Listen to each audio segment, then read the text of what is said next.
कार्यक्रम के पुण्यार्चक हैं श्रीमती सरोज, श्री सुनील, प्रतीक जैन, आशिका जैन, अंकित एवं Khushboo Pataudi. Firm Saroj roofing private limited, Cochin. Shri Rajendra Prasad ji Jain, Shrimati Mamta ji Jain, Shri Prashant ji Jain, Shrimati Divya Jain, Paras Jain, Shri Bharat Jain, Shrimati Saumya Jain एवं समस्त परिवार, मुंबई।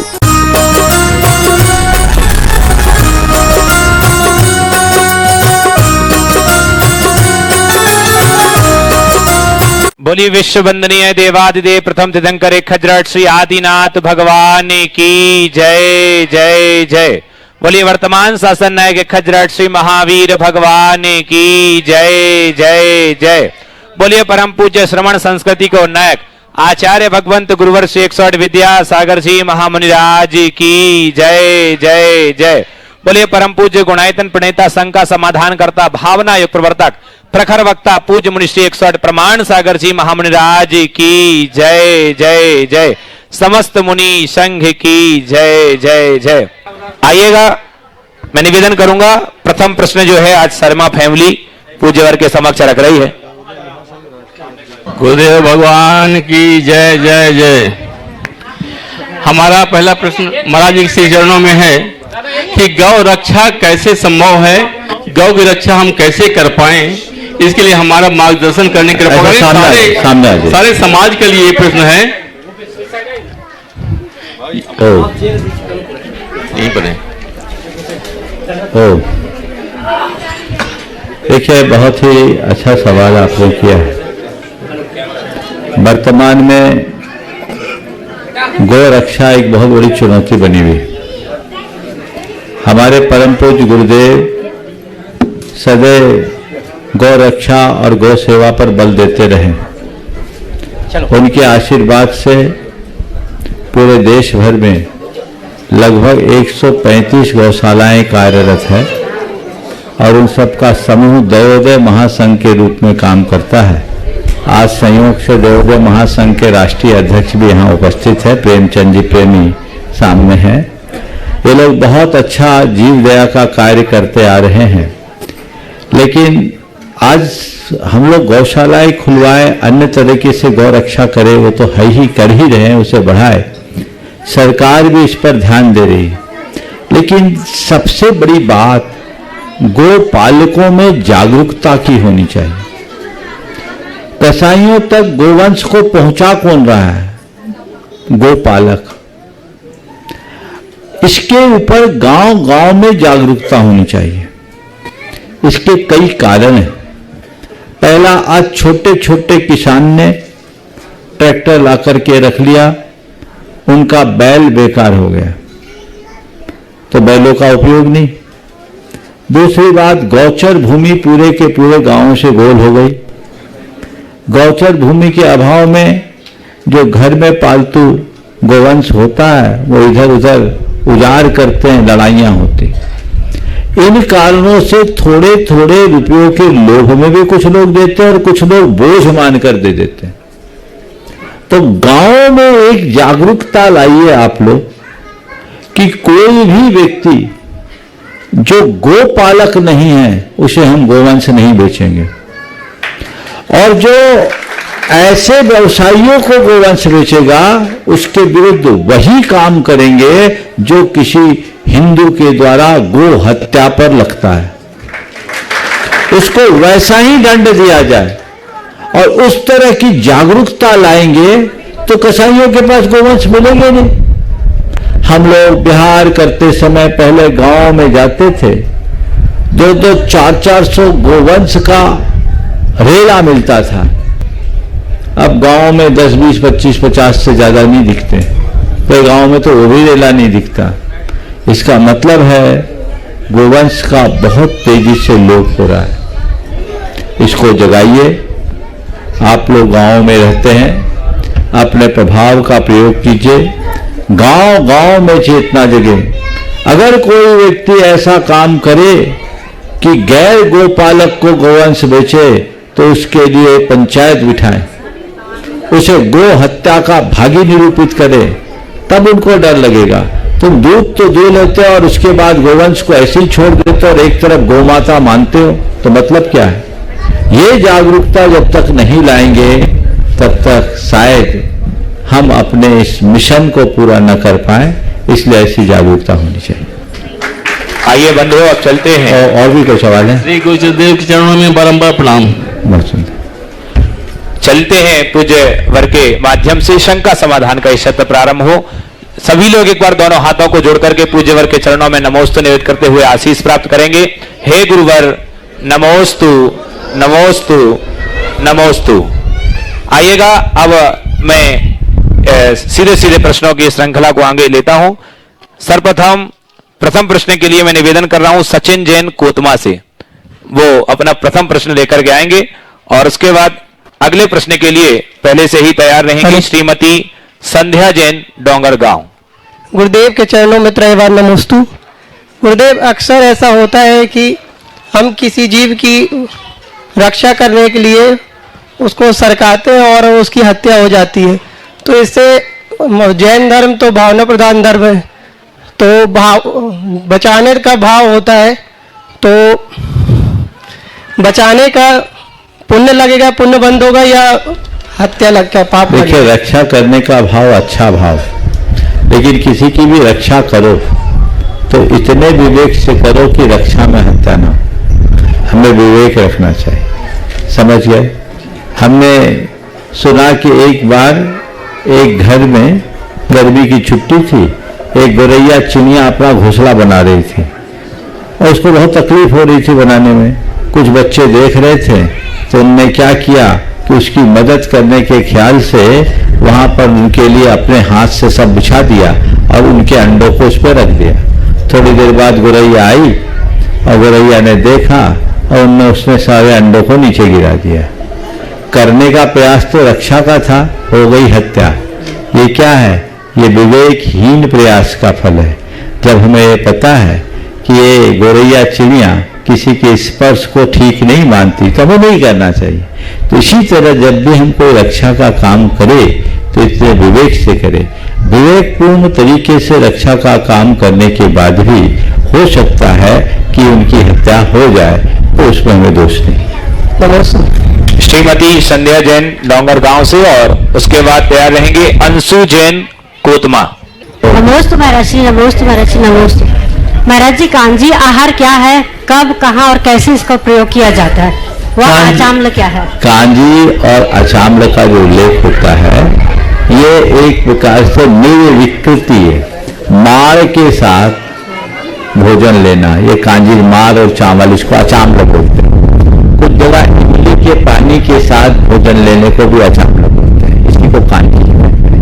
और खट्टा पानी हो और कुछ न ले, इसके साथ भोजन, एक प्रकार का नीरस आहार की परंपरा। और कांजी आहार का उसी को बोलते हैं। अंशु जैन कोतमा से और उसके बाद तैयार रहेंगी श्रीमती नमोस्तु महाराज। मोनिका मनीष जी, नमोस्तु महाराज। गुणायतन ट्रस्टी बिहार से। महाराज जी, हम अशुद्धि अवस्था में रहते हैं और मोबाइल चलाते हैं, फेसबुक, व्हाट्सएप वगैरह। उसमें महाराज जी, भगवान जी सबकी फोटोज आती हैं, तो वो टच हो जाती है, तो उसको छूने में कौन से पाप का वध होता है और उसको कैसे खुद बताओ, छूना चाहिए क्या? नहीं महाराज जी, छूना नहीं चाहिए, लेकिन जैसे चलाते हैं तो इसलिए तो विवेक रखो। उत्तम तो यही है, 3 दिन चलाओ मत। सावधानी रखना बहुत जरूरी है। टच स्क्रीन होती है, कुछ भी हो जाता है, ये दोष लगता है, बचना चाहिए।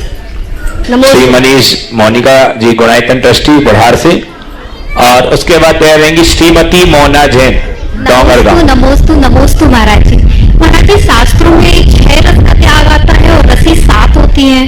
7 दिन की 7, तो कौन सी एक है जो रस नहीं है? रस 6 है और रसी 7 है। तो लोग 6 सप्ताह 7 दिन के हैं, तो लोगों ने क्या किया, तेल को, घी को अलग कर दिया, समझ गए? हरी ये कोई रस नहीं है, वो रस्सी में आता है। रस तो क्या है? खट्टा, मीठा, कड़वा, कसायला, चरपरा, ये रस है। इसमें सट रस में दुग्ध, घृत, तेल और लवण और दही, ये और गुड़,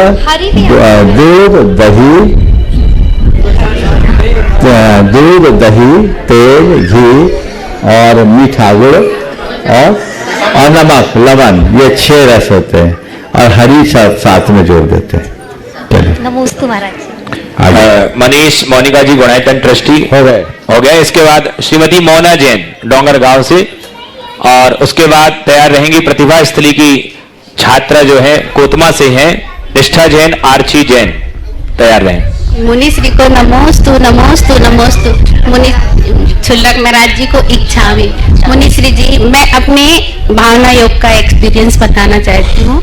मुझे 2017 में कैंसर हो गया था, तो मैं रामटेक गई थी, आचार्य श्री के दर्शन किए मैंने, और उनके दर्शन के बाद मैं बॉम्बे गई। वहां से फिर जब मेरा इलाज हुआ, उसके बाद मैं 2017 से आज तक कंटिन्यू भावना योग कर रही हूँ। मैं पूर्णतः स्वस्थ हूँ मुनिश्री, आप लोगों के आशीर्वाद से। मुनिश्री, मैं आगे आप लोग का आशीर्वाद मुझ पर बना रहे, ऐसी बहुत बढ़िया, ऐसे ही करते रहिए। ठीक है। निष्ठा जैन, आर्ची जैन डोंगर गांव से प्रतिभा स्थली की छात्रा हैं, कोतमा निवासी। और उसके बाद अगले प्रश्न के लिए तैयार रहेंगे जतिन जैन, प्रिंस, गुरुकुल, हैदराबाद, कोतमा। बोले परम तपस्वी, महाकवि, महासाधक, बाल ब्रह्मचारी, संघ के नायक, मुखमाटी रचिता, प्रतिभा स्थली नेता, संत शिरोमणि आचार्य शिक्षक विद्यासागर जी महामुनि राज की, पूज्य मुनि शिक्षक प्रमाण सागर जी महामुनि राज की। महाराज जी, मेरा प्रश्न है कि मैं डोंगरगढ़ प्रतिभा स्थली से आई हूँ।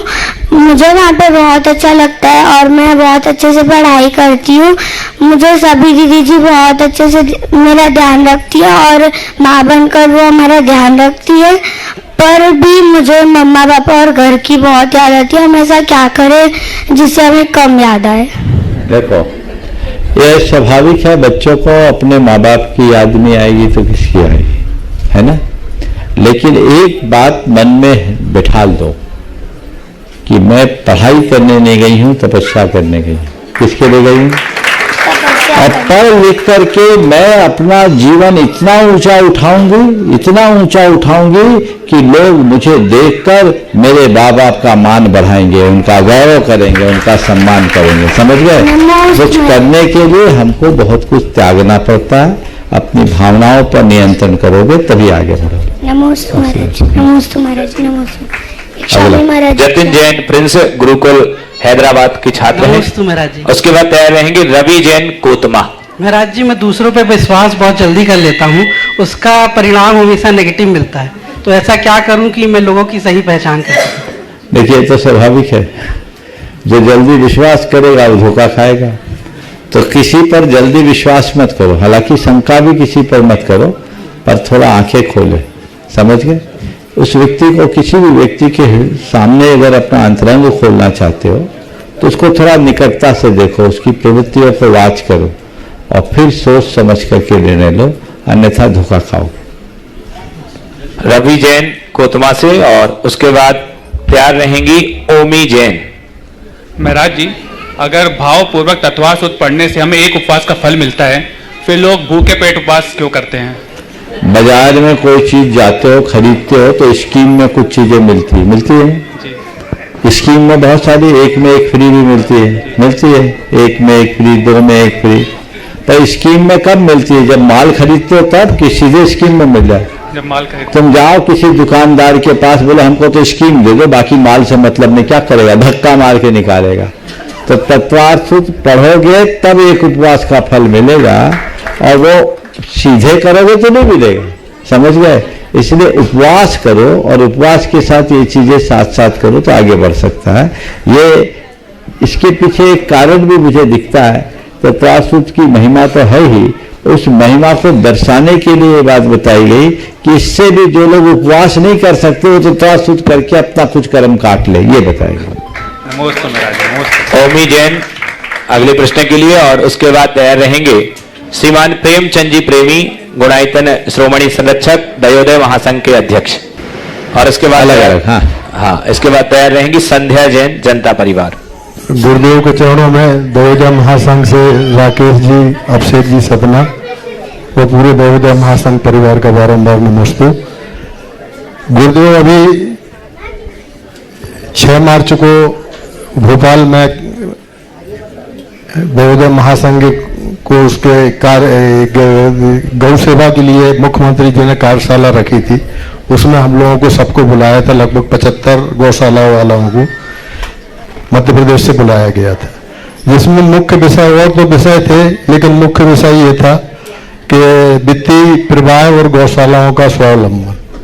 तो जिसमें मुख्यमंत्री जी ने बहुत सक्रियता दिखाते हुए 20 रुपए जो हम लोगों को प्रति पशु प्रतिदिन मिलता था वो डबल राशि कर दी। उसके लिए आशीर्वाद चाहते हैं, सरकार को भी आशीर्वाद दें और देवोदय महासंघ को भी आशीर्वाद चाहते हैं। और देवोदय महासंघ ने भी संकल्प लिया है गुरुदेव के 20 जिलों की सारी गौशालाएं मनरेगा की लगभग जो 150 गौशालाएं हैं उनका संचालन हम लोग लेने वाले हैं। सरकार से बात चल रही है। बात सुन देखिए, देवोदय महासंघ बड़ा प्रशंसनीय कार्य कर रहा है और इसे राज्य और देश की सरकार भी अच्छे से मान रही है। गुरुदेव का बड़ा प्यारा विषय रहा है गौशाला, और अब हम लोगों की जिम्मेदारी है कि देवोदय महासंघ जिस भाव से गुरुदेव ने स्थापित कराया था उसे हम और विस्तारित करें और पूरे देश में उसकी छाया हो। ऐसा प्रयास हो कि एक भी गोवंश संरक्षण के अभाव में मारा न जाए। इसी के ऊपर गुरुदेव बात चल रही है। बहुत सुंदर, ये बहुत अच्छी बात है और सरकार से अगर ऐसा कोई सहयोग मिलता है तो अपने लिए इससे अच्छी बात कोई नहीं है। आपने बहुत ही प्रशंसनीय बात कही है। आज मध्य प्रदेश सरकार ने, यदि जो ऐसे भी देश में सरकारें बहुत अच्छा काम कर रही है, उसमें मध्य प्रदेश सरकार बड़ी अग्रणी भूमिका निभाई है, जिसने गोवंश की सुरक्षा के लिए पहले से 20 रुपया प्रतिदिन देते थे, अब उसको उनने बढ़ा करके जो 40 रुपया प्रतिदिन का कार्य किया है, ये बहुत ही उत्तम काम किया है। और इसके लिए पूरे प्रदेश के लोगों को मैं कहूँगा, जो गोभक्त अपने आप को मानते हैं, हिंसा प्रेमी मानते हैं, वे कम से कम सरकार के इस कृत्य की सराहना करते हुए उन्हें एक धन्यवाद दे और कहे कि आपने जो काम किया है बहुत उत्तम किया है, हम इसकी भूरी भूरी प्रशंसा करते हैं। ये मध्य प्रदेश सरकार की संवेदनशीलता का द्योतक है। ऐसे भी सरकार के जो मुखिया हैं डॉक्टर मोहन यादव जी, तो यादव जी तो यादव हैं, तो यदुवंश का तो पहचान ही है कि वो गोवंश को सुरक्षित करे। बहुत बहुत अच्छा कार्य किया, इसके लिए मेरा उनको बहुत बहुत आशीर्वाद, और गुरुदेव का भी ऊपर से उनको आशीर्वाद मिलेगा और वो और ताकतवर बन करके उभरेंगे। इस तरह के उपक्रम को हमें बढ़ाना चाहिए। मध्य प्रदेश को एक ऐसे राज्य के रूप में स्थापित करने का प्रयास हो जहां एक भी गोवंश कसाईयों के हाथ ना जा सके, ऐसा प्रयास करें। बहुत बहुत आशीर्वाद। नमस्ते। साध्या जैन, जनता परिवार कोतमा से। सुभाष जी को पहले ले लो, बैठ जाओ। हाँ, इस समय निवेदन करूंगा सेठ सुभाष जैन जी श्रोमणी संरक्षक गुणायतन से अपनी श्रीमती जी के साथ चंद्र प्रभा जी साथ में रहेंगी, और उसके बाद साध्या जैन कोतमा। गुरु जी नमोस्तु नमोस्तु नमोस्तु। हे गुरु, धर्म से एकमात्र उपाय है कि हम सुखी जीवन जी सकते हैं, फिर भी हम दुखी होते रहते हैं। हम भ्रमित कहाँ से होते हैं गुरु जी? मेरी समझ में यह नहीं आता कि मैं कितना धर्म करूं और सुखी रहूं। बात बिल्कुल यथार्थ है कि धर्म से व्यक्ति का जीवन सुखी हो सकता है, बल्कि इसे संशोधित करके मैं कहूं केवल धर्म से ही जीवन सुखी होता है, पर लोग इसे अंदर से स्वीकार नहीं कर पाते। कदाचित मान भी ले तो केवल धर्म के नाम पर ऊपरी क्रियाओं को ही अपना धर्म मान लेते हैं। जब तक मनुष्य अज्ञानता के आवरण में ढका रहेगा तब तक वो सत्य मार्ग का अनुयायी नहीं बन सकता। धर्म के मर्म को जानकर यदि हम धर्म को ठीक रीति से आत्मसात करेंगे तभी हमारा पथ प्रशस्त होगा और तभी हम अपने जीवन को आगे बढ़ा पाएंगे। नमोस्तु गुरु। साध्या जैन जनता परिवार कोतमा से, और कौन? और उसके बाद तैयार रहेंगे सुमित जैन अखाई। विजय मामा। हाँ, विजय जी मामा, चलो, उनका भी प्रश्न था। इसके बाद गुरुदेव के चरणों में कोटि से नमोस्तु। गुरुदेव कोयल अपनी भाषा बोलती है इसलिए स्वतंत्र रहती है, वहीं दूसरी ओर तोता दूसरे की भाषा बोलता है इसलिए वह कैद रहता है, परतंत्र होता है। तो शंका यह है गुरुदेव कि अपनी भाषा और पराई भाषा क्या होती है? बहुत अच्छा वाक्य है। कोयल अपनी भाषा बोलती है इसलिए स्वतंत्र रहती है, और तोता दूसरों की भाषा बोलता है इसलिए परतंत्र होता है। जिनका भी ये दृष्टिकोण है अपनी जगह बहुत अच्छा है, लेकिन इसे मैं थोड़ा उलट करके देखता हूं। कोयल में माधुर्य है लेकिन उसके साथ कालापन है, इसलिए माधुर्य होने के बाद भी लोग कोयल से उतना लगाव नहीं रखते। लेकिन तोता अनुकरण प्रेमी है इसलिए, और उसमें सौंदर्य भी है इसलिए लोग तोते से प्यार करते हैं, शायद इसीलिए उसे पिंजरे में पाल कर रखते हैं। एक दृष्टि ये भी हो सकती। तोता पराई भाषा बोलता है एक बात, पर तोता सबका अनुकरण करता है ये दूसरी बात है। हम उसके इस गुण को देखें तो हम उस गुण को देखकर अगर चलेंगे तो हमारा जीवन अच्छा होगा। हालांकि ये बात बिल्कुल सही है, अपनी भाषा में बोलना और पराई भाषा में बोलना मनुष्य को स्वतंत्र और परतंत्र कर सकता है। अपनी भाषा में बोलने का तात्पर्य केवल ये है कि व्यक्ति अपनी मर्यादाओं को जाने और अपने स्वभाव के अनुरूप जिए, और जो व्यक्ति अपने स्वभाव से विमुख होता है, मर्यादाओं का उल्लंघन करता है, उसे घोर विपत्तियों का सामना करना। साध्या जैन अपना प्रश्न रखेंगी जनता परिवार कोतमा से, और उसके बाद तैयार रहेंगे सुमित जैन अखाई वाले गोराई ट्रस्ट। मेरा एक प्रश्न है, जब हम मंदिर जाते हैं तब आते तो चंदन क्यों लगाते हैं? माथे में चंदन क्यों लगाते हैं? माथे में चंदन दो कारणों से लगाया जाता है। चंदन लगाने से ये हमारा ये आज्ञा चक्र है वो ठीक होता है, इससे मन शांत होता है। चंदन लगाने से हमारी धार्मिकता की पहचान होती है, समझ गए? और हमारे भगवान के शरीर से चंदन की सुगंध होती थी, तो ये समझो कि हम भगवान की रज अपने माथे में लगा रहे, इसलिए माथे पर चंदन लगा। सुमित जैन जी अखाई वाले, और उसके बाद तैयार रहेंगे मोना जैन डोंगरा गांव से, जो सार नमोस्तु। गुरु जी, घर में पवेलियन कुत्ता पालने से कितना पुण्य मिलता है जैनियों को, इसकी शंका माननी चाहिए? देखो, अनेक बार इस विषय पर मैंने अपनी बात कही। कुत्ता बिल्ली जैसे क्रूर प्राणी पालने के योग्य है ही नहीं। हमारे शास्त्रों में जो पालन पोषण के योग्य पालतू पशु की श्रेणी में गाय बैल है, इनका पालन करना चाहिए। भैंस है, बकरी है, घोड़ा है, ये पालतू पशु की श्रेणी में आते हैं। क्रूर प्राणियों को पालने का शास्त्रों में स्पष्ट निषेध है, और जैन शास्त्रों के अनुसार तो जो क्रूर प्राणियों को पालता है उसे नरकायु का बंध होता है, यानी ये दुर्गति का कारण है। आजकल फैशन हो गया, माँ बाप को तो कुत्ते से बुरी दृष्टि में देखे और कुत्ते को अपने गले से लगा के घूमे, ये कौन सा जीवन? ये सब पाश्चात्य कल्चर का परिणाम है। पहले हमारे घरों के दरवाजे पर लिखा रहता था स्वागतम सुस्वागतम अतिथि देवो भव, आजकल लिखा जाता है सावधान अंदर कुत्ते हैं। ये क्या है? अंदर कुत्ते हैं, इंसान कहाँ गया? घर में गाय रंभानी चाहिए, कुत्तों की भौंकने की बात नहीं होनी चाहिए। जिस घर में गाय रंभाती है वहां वात्सल्य बढ़ता है, गाय वात्सल्य का प्रतीक। और कुत्ते का भक्षण ये तो क्रूरता का द्योतक है, इनसे बिल्कुल बचना चाहिए, इनसे परहेज करना चाहिए। हम लोगों को तो मालूम पड़ जाए कि इनके घर में कुत्ता पला है तो आहार भी नहीं देते। जिस घर में कुत्ता पलता है और जिनने कुत्ते पाल लिए वे चौके मत लगाना, समझ गए? हाँ, ये बहुत ध्यान में रखने की बात है, ये आपकी जिम्मेदारी है, क्योंकि घर के कुत्ते को तो सब जगह खुला मिलता है ना, वो कहीं भी जा सकता है। ये बिल्कुल गलत है, अशास्त्रीय से बचना चाहिए। गुरु जी के चरणों में कोटि सा नमन। गुरु जी, पुद्गल का स्वभाव है मूर्तिक, और उपचार से उसे अमूर्तिक क्यों कहा, और ये उपचार क्या चीज है?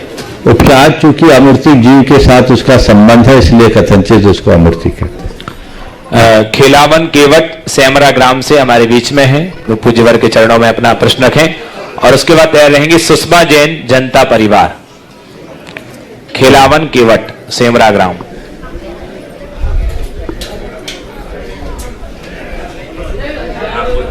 मैं गुरुवर के चरणों में प्रणाम करता हूँ। मैं आज से पहले बहुत से पाप किए थे जीवन में अपने, फिर जैनों के साथ जुड़ के श्री गुरु जी आचार्य विद्यासागर जी महाराज के दर्शन करते हुए मैंने अपने जीवन में बदलाव लाया। मैंने पाप करना छोड़ दिया। कई सारे, मैं केवट समाज से था, इसलिए गुरु जी मैं मछली मारना या तो जीव हत्या करना मेरा काम था पहले।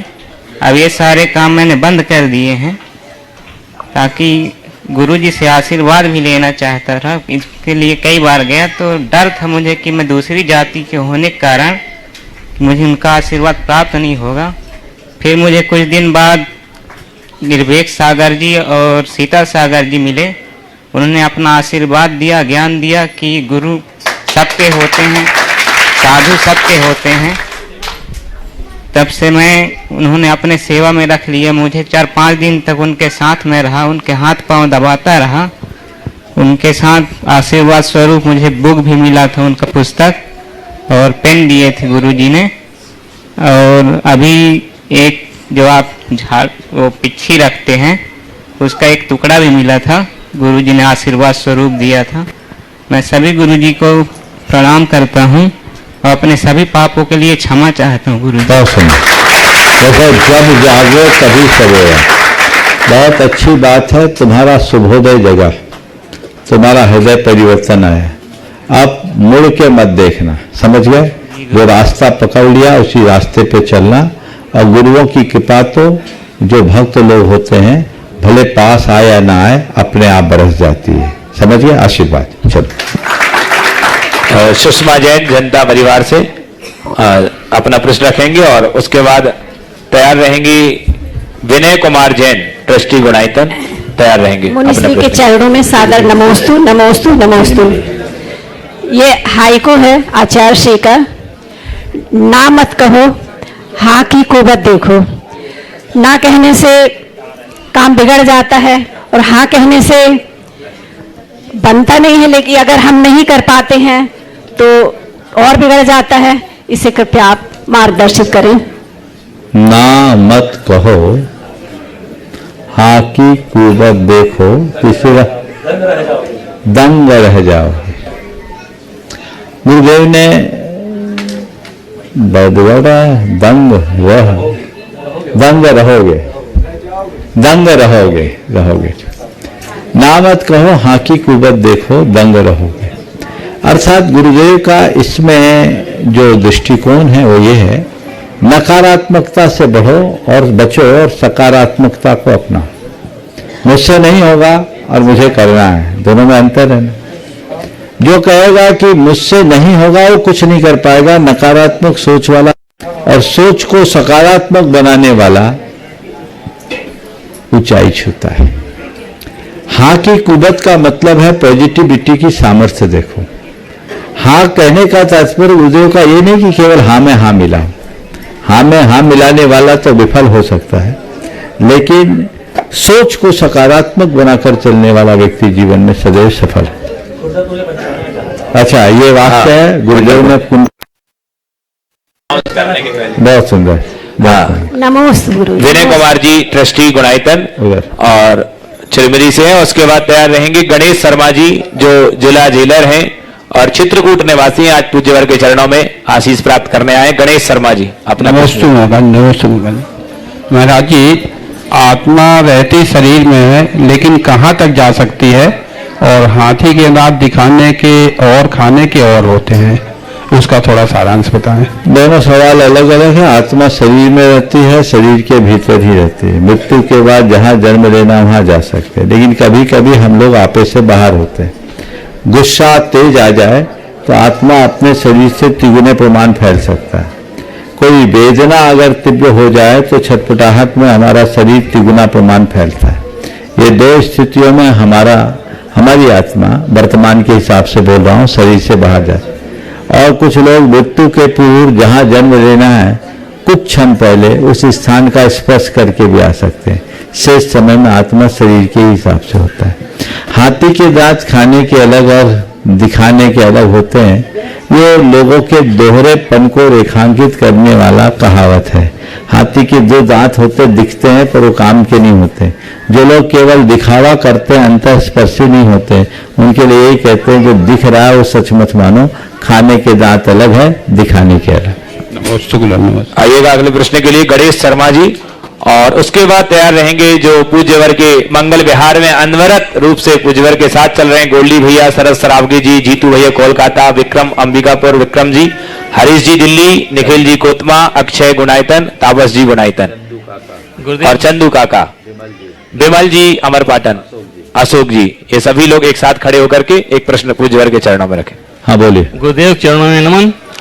गुरुदेव महाराज जी, मैं ये पूछना चाहता हूँ साधना में मन को एकाग्र कैसे करें? देखिए, मन को एकाग्र करने के लिए अभ्यास की जरूरत है। हम निरंतर अभ्यास करें, उसमें स्वाध्याय और आत्मचिंतन दोनों बहुत उपयोगी है। अगर निरंतरता से अभ्यास हम करते हैं तो हमारे जीवन में धीरे धीरे चीज हो सकती है। मन को एकाग्र करने के लिए भावना भावन भी एक बहुत अच्छी प्रक्रिया है। जो हम पाना चाहते हैं, जैसा हम होना चाहते हैं, उसकी भावना अगर हम निरंतर भाते रहे तो हमारा मन बहुत आसानी से एकाग्र हो सकता है। आइए पूरे बिहार की टीम और साथ में जो सकरार से अभी आए हैं पूज्यवर के चरणों में और निरंतर विहार करेंगे। सभी लोग खड़े हो जाएं और तापस जी अपना प्रश्न रखेंगे और उसके बाद अगले प्रश्न के लिए तैयार रहेंगे नितिन जैन कोतमा। महाराज जी के चरणों में तीव्र नमस्ते।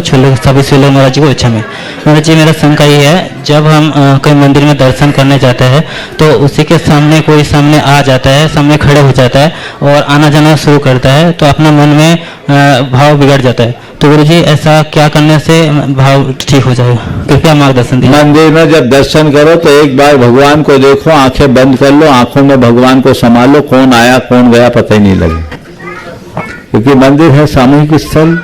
आप सोचो कि जब मैं दर्शन करूं कोई ना आए तो कोई ये संभव नहीं है, इसलिए कोई आए जाए हम अपना काम करते रहे। हाँ निखिल। महाराज जी, जब किसी को ब्लड प्रेशर होता है, शुगर होता है तो शक्कर खाना छोड़ देता है, लेकिन भगवान के डर से किसी के हक का खाना क्यों नहीं छोड़ता? क्या समाधान? ब्लड प्रेशर और शुगर के डर से नमक और शक्कर खाना छोड़ देता है, लेकिन भगवान के डर से किसी के हक का खाना क्यों नहीं छोड़ता? देखो, एक बात बताऊं, लोगों को ब्लड प्रेशर और शुगर का डर है पर भगवान का डर है ही नहीं। लोग कहते हैं कि हम आस्तिक हैं, पर सच्चे अर्थों में सब के सब छद्म नास्तिक हैं।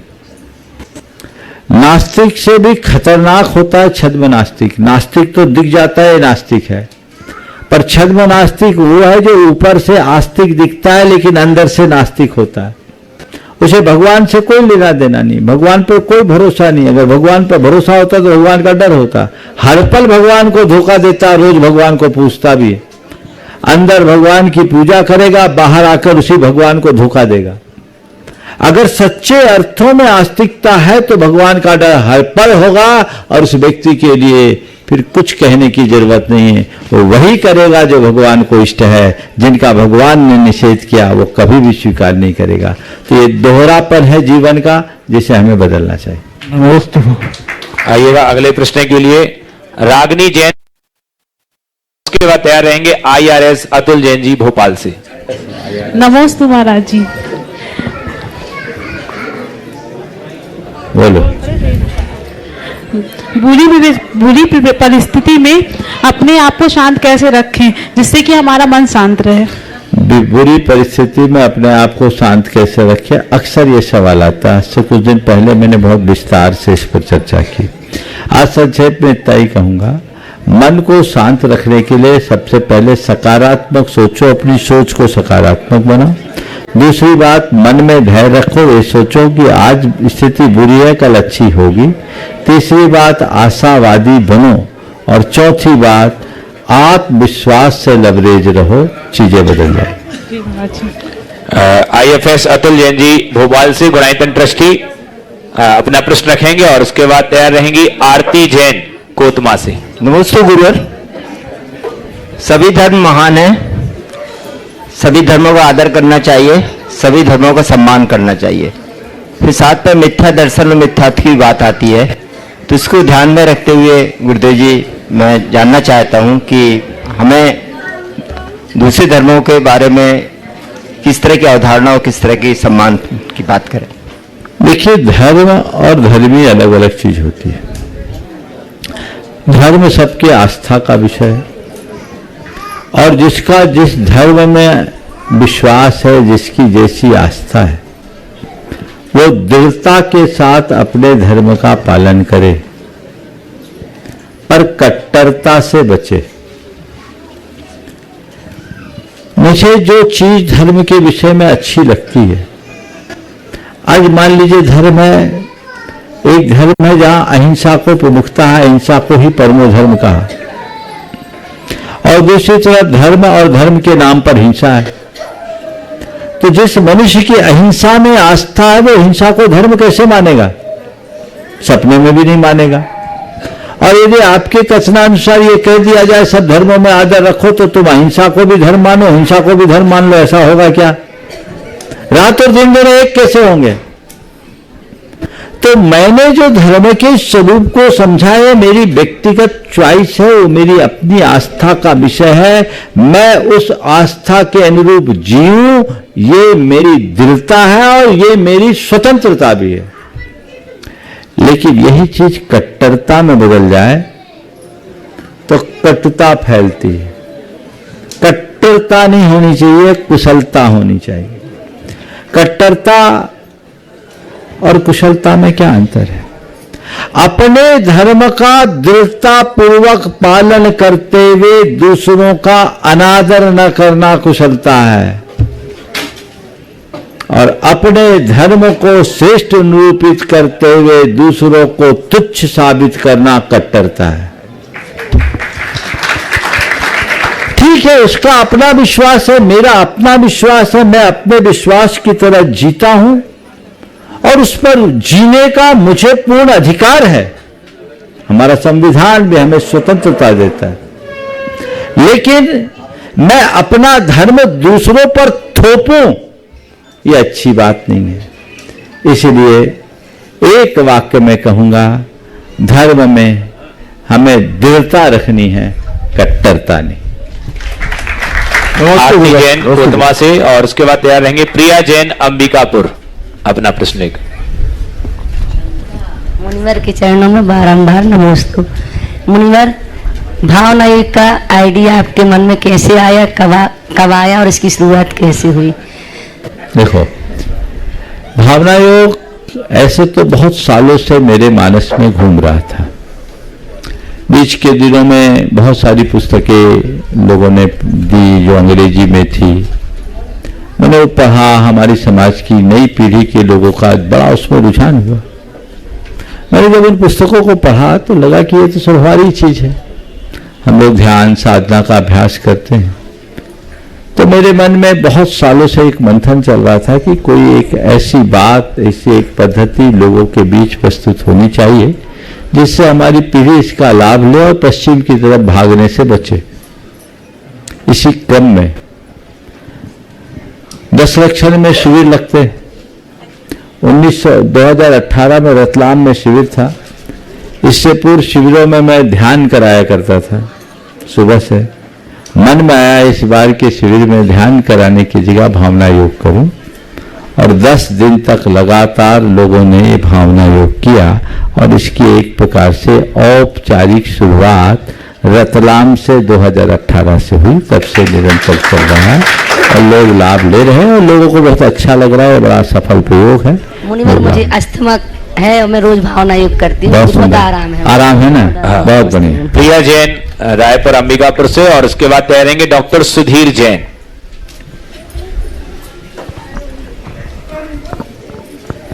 महाराज जी के चरणों में मेरा बारंबार नमोस्तु। महाराज जी, मेरा एक प्रश्न माँ के ऊपर से है। एक माँ हमेशा अपने बच्चों का भला चाहती है, लेकिन जब बच्चे कुछ गलतियां करते हैं तो वो माँ उन्हें सत्मार्ग या सही रास्ते पर लाने के लिए उन्हें डांटती है या कभी कभी हाथ भी उठा देती है, लेकिन उस माँ के मन में कोई गलत भाव नहीं रहते अपने बच्चे के लिए। तो क्या उस माँ को कुछ पाप का बंध होता है? देखो, माँ बच्चों को न डांटे तो बच्चे रास्ते पे ना आए, लेकिन डांटने की भी एक सीमा होनी चाहिए। हालांकि अब पाप पुण्य को तो मैं एक तरफ रखता हूं थोड़ी देर के लिए, बच्चों पर हमारा प्रभाव पड़े इसके लिए माँ और पिता, खासकर माँ को ज्यादा ये चाहिए कि बच्चों को डांट डपट मार पीट करने की अपेक्षा आंखों का लिहाज सिखाए, तब बच्चे कद्र करेंगे। और डांटना भी है तो 10 गलती में एक बार डांटो, हाँ जी, वही करते हैं महाराज। एक गलती में 10 बार डांटने की आदत से बचो। अब क्या होता है वो तो आप ही लोग जानते हैं। एक गलती में 10 बार डांटोगे तो बच्चों के मन में आएगा मम्मी तो बोलते ही रहती है, फिर आपकी वैल्यू खत्म। पर 10 गलती में एक बार बोलोगे तो माँ ने मुझसे कहा है तो ये बात ठीक नहीं है, मुझे नहीं करना। और कई बार अगर आपने बच्चों को ठीक तरीके से संरक्षण दिया है, पाला पोषा है, तो डांट की जरूरत भी नहीं पड़ सकती। एक बच्चे का रिजल्ट आया, देखिए पेरेंटिंग क्या होती है। रिजल्ट आया, उसका 4 विषयों में डिस्टिंक्शन आया, मैथमेटिक्स और इंग्लिश में थोड़े मार्क्स कम आए। बेटे ने रिजल्ट लाके दिखाया, मां ने रिजल्ट लिया, जिन विषयों में डिस्टिंक्शन था उनके आगे मां ने रिमार्क लिखा, वेरी गुड। और गणित और अंग्रेजी में कम मार्क्स आए थे, उसमें कुछ नहीं लिखा। उसकी सहेली पास में बैठी थी, उसे कहा बच्चे ने जिनमें कम मार्क्स लाए, आपको उसके बारे में बच्चे को बोलना चाहिए कि बेटा इस पर ध्यान दो, ये तुम्हारा वीक है। बोले नहीं, मुझे अब बोलने की जरूरत नहीं, मेरा बेटा समझदार है, वो समझ गया कि मम्मी ने इसमें कोई रिमार्क नहीं लगाया है, इसका मतलब मुझे इस पर विशेष फोकस करना है, वो करेगा। और उसने किया और अगले साल उसका रिजल्ट और अच्छा हुआ। तो कहने का तरीका भी है, बहुत है, समझदारी और संवेदनशीलता के साथ बच्चों को ट्रीट करना चाहिए। अगर उस तरीके से करेंगे तो बहुत अच्छा होगा। और मारपीट बहुत अच्छी बात आज के युग में नहीं मानी जाती, नहीं तो एक जमाना था जब बच्चों के ऊपर मुगरी भी उठाई जाती थी, जलती हुई लकड़ी भी दिखाई जाती थी, अब तो लकड़ी नहीं होती। वो समय बदला है ना।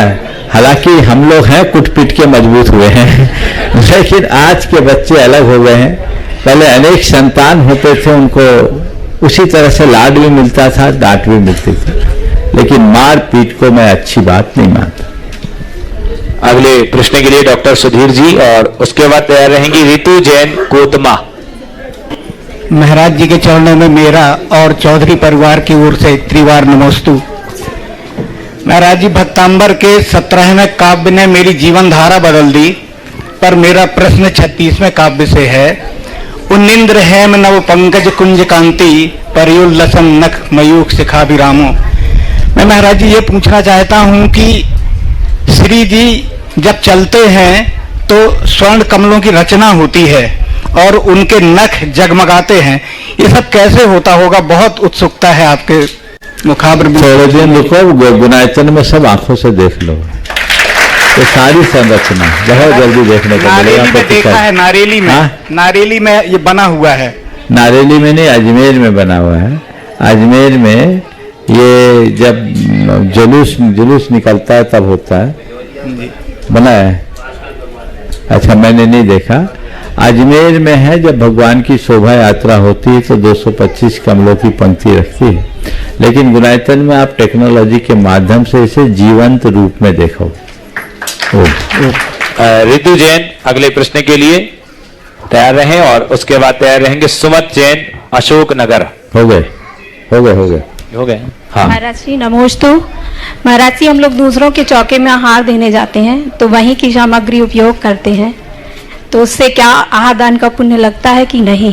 और जो सामग्री ले जाते हैं वो लोग नहीं लेते हैं तो उसको वापस लाते हैं।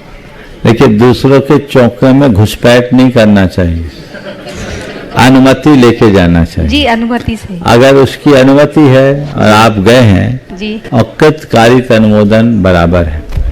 हमें चलो भाई हमने देने का भाव दिया, जो दे रहा उसकी हम अनुमोदना कर रहे हैं जी, और आप उस अनुमोदन से भी उतना ही पुण्य प्राप्त कर सकते हैं जी। ऐसा अपना देने का भाव रखना अच्छा है, लेकिन सभी अपना देने का भाव रखेंगे तो साधु आहार ही नहीं ले पाएगा, बीच में अंतर आएगा।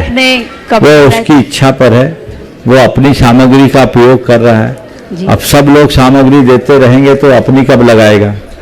उसको भी तो अपना देखना है। हाँ, थोड़ा बहुत सामने वाले की भावनाओं का आदर करते हुए कुछ लिया जा सकता है। जी नमस्ते महाराज जी। आइए अगले प्रश्न के लिए विपिन जैन कोतमा। विपिन जैन कोतमा अगले प्रश्न के लिए तैयार रहे। हाँ नहीं है। आइए अगला नाम बोलो। अगले प्रश्न के लिए श्रीमान शौर्या जैन जनता परिवार कोतमा से हैं। जनता परिवार लॉटरी है आज जनता परिवार। अगला नाम बोलो, निकालो। और इसके बाद तैयार रहेंगे नमोस्तु प्रमोद जैन जैत हरी। प्रमोद जैन। नमोस्तु महाराज जी। नमोस्तु महाराज जी। महाराज जी मेरा प्रश्न है, हम विद्यार्थियों को अपनी बुद्धि बढ़ाने के लिए क्या करना? महाराज जी मेरा प्रश्न है, हम विद्यार्थियों को अपनी बुद्धि बढ़ाने के लिए क्या करना चाहिए? बहुत अच्छा सवाल है। विद्यार्थियों को अपनी बुद्धि बढ़ाने के लिए सबसे पहले तो डिस्ट्रैक्शन से बचना चाहिए। दूसरी बात, ओंकार का नाद करना चाहिए, समझ गए? और थोड़ा ओम ह्रीम नमो वज्रायनम की जाप करनी चाहिए, इससे बुद्धि प्रखर होगी। विपिन जैन हो गया ना? आ गया। हाँ, अगला सम्यक जैन शुद्ध जैनम परिवार। शुद्ध जैनम। शुद्ध जैनम परिवार। चलो बोलो। परम पूज्य श्री 108 श्री प्रमाण सागर जी महाराज जी के चरणों में समस्त जयतहरी जैन समाज की तरफ से त्रैबार नमस्तु नमस्तु नमस्तु। छोलक जी के चरणों में इच्छामी इच्छामी इच्छामी। हे गुरुदेव, मेरे दिमाग में एक प्रश्न बारंबार उठता है कि जो विदेश क्षेत्र में हम लोग पूजन में पढ़ते हैं कि ये 20 तीर्थंकर भगवान श्रीमंदर आदि जो विद्वान है, क्या वो हमेशा विद्वान रहेंगे या कि उनकी आयु पूरी होके वो सिद्ध अवस्था को प्राप्त होंगे और उनकी जगह? देखिए, 20 तीर्थंकर विद्यमान होंगे, लेकिन वही विद्यमान नहीं होंगे। सीट खाली होगी, दूसरे आएंगे। एक जाएंगे दूसरे आएंगे, एक जाएंगे दूसरे आएंगे। 5 महाविदेहों में कम से कम 20 महान आत्माएं ऐसी होगी जो तीर्थंकर होंगे। तो महाराज जी नाम विद्यमान रहेगा कि नाम वही रहेगा? नाम वही रहेगा, पद मतलब वो पद के रूप में। हाँ, बदलता रहे जी। नमस्ते महाराज जी। सम्यक जैन शुद्ध जैनम परिवार। और उसके बाद चलेंगे पूज्य शुल्लक श्री आदर सागर जी महाराज के चरणों। बहनों को महाराज जी के चरणों में त्रैबार नमोस्तु। महाराज जी बुंदेलखंड में एक मुहावरा है कि आषाढ़ का चूका किसान और डाल से छूटा बंदर कभी अपनी सफलता को प्राप्त नहीं होता। तो महाराज श्री ऐसा कई बार हमारे जीवनों में भी हो जाता है कि व्यापारिक जीवन या व्यवहारिक जीवन दोनों में कुछ ऐसी गलतियां हो जाती हैं कि अपने आप को बचाना, अपने आप को निकालना असंभव सा प्रतीत होता है। ऐसे समय में महाराज श्री हम ऐसा क्या करें कि दगालों को छोड़कर धर्म रूपी तने को पकड़कर अपने जीवन को सार्थक बनाए? महाराज देखो, ये बात बिल्कुल सही है। इन दोनों कहावतों का, इस कहावत का मूल अर्थ यही है कि जो व्यक्ति अवसर के अनुरूप काम नहीं करता वो जीवन में सफल नहीं हो। इसलिए हमें अवसर की परख होनी चाहिए, औचित्य का बोध होना चाहिए। कदाचित कोई गलत निर्णय या गलत नीति अपना भी ले तो हमें उसकी समीक्षा करके उसे सुधारना चाहिए और उस नुकसान से नसीहत लेना चाहिए। जो व्यक्ति नुकसान से नसीहत लेने में समर्थ हो जाता है वो अपने आगे का रास्ता प्रशस्त कर सकता है। मैं निवेदन करूंगा, हमारे समक्ष ब्रह्मचारिणी दीदी लोग हैं, और वो भी अपना प्रश्न पूज्यवर के चरणों में रखेंगे। नमोस्तु महाराज श्री, ये प्रश्न मेरे भाई का है। वो पूछना चाहता है कि हमारे भगवान वीतरागी हैं, राग देश से मुक्त होते हैं, लेकिन मनुष्य जो संसारिक रहता है, राग देश में लिप्त रहता है, तो क्या भगवान हमारे वीतरागियों की ही पूरी इच्छा करते हैं कि रागियों की भी जो इच्छाएं होती हैं उनको भी पूरी? भगवान ना वीतरागी की इच्छा पूरी करते हैं ना रागी की पूरी करते हैं। भगवान इच्छा पूरी नहीं करते, पर भगवान की शरण में आने वालों की इच्छाएं समाप्त हो जाती है। और हमारी इच्छा खत्म हो जाए, हम इच्छा से अनिच्छा की ओर मुड़ जाएं, यही हमारे जीवन की सबसे बड़ी उपलब्धि है और यही हमारी साधना है, यही हमारा लक्ष्य है। उसकी तरफ हमारी दृष्टि होनी चाहिए। ऐसा दृष्टिकोण अपना करके चलेंगे तो जीवन सफल होगा। तो हो गया यहीं पर राम बोलिए परम पूज्य आचार्य गुरुवर श्री विद्यासागर जी महाराज। बोलिए परम पूज्य गुणायतन प्रणेता संघ का समान। इस कार्यक्रम के पुण्यार्चक थे श्रीमती सरोज, श्री सुनील, प्रतीक जैन, आशिका जैन, अंकित एवं Khushboo Pataudi. Firm Saroj roofing private limited, Cochin. Shri Rajendra Prasad ji Jain, Shrimati Mamta ji Jain, Shri Prashant ji Jain, Shrimati Divya Jain, Paras Jain, Shri Bharat Jain, Shrimati Saumya Jain एवं समस्त परिवार, मुंबई।